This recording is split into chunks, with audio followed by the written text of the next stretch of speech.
Hi everyone and welcome to Smart Culture Education.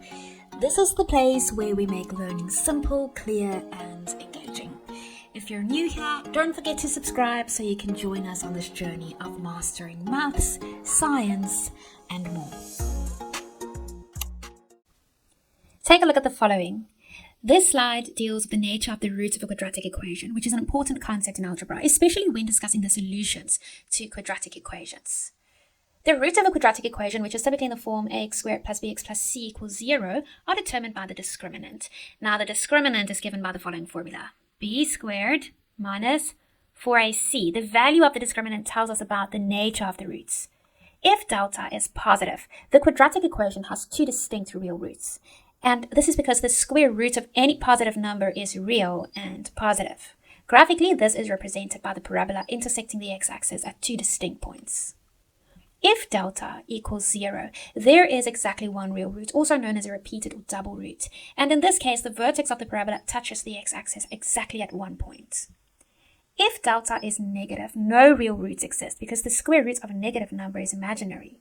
Graphically, the parabola does not intersect the x-axis at any point. It either lies entirely above or below it, depending on whether a is positive or negative. So the sign of the discriminant delta directly affects the number and type of solutions to the quadratic equation. Each scenario has a distinct graphical representation, which helps in visualizing the solutions.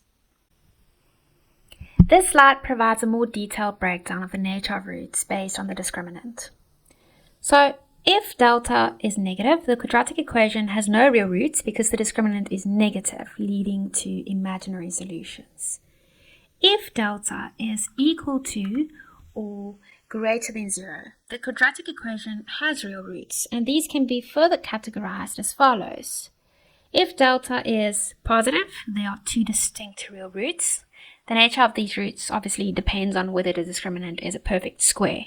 So if delta is a perfect square, the roots will be rational. If delta is not a perfect square, the roots will be irrational. If delta is equal to 0, there is exactly one repeated or double root. So the discriminant is crucial for determining not just the number, but also the nature of the roots of a quadratic equation. Perfect squares result in rational roots, while non-perfect squares will result in irrational roots. Thank you for watching today's video on Smart Culture Education. If you found it helpful, don't forget to hit the like button and subscribe to the channel. And if you want to stay updated, tap the notification bell so you never miss our next lesson. See you in the next video.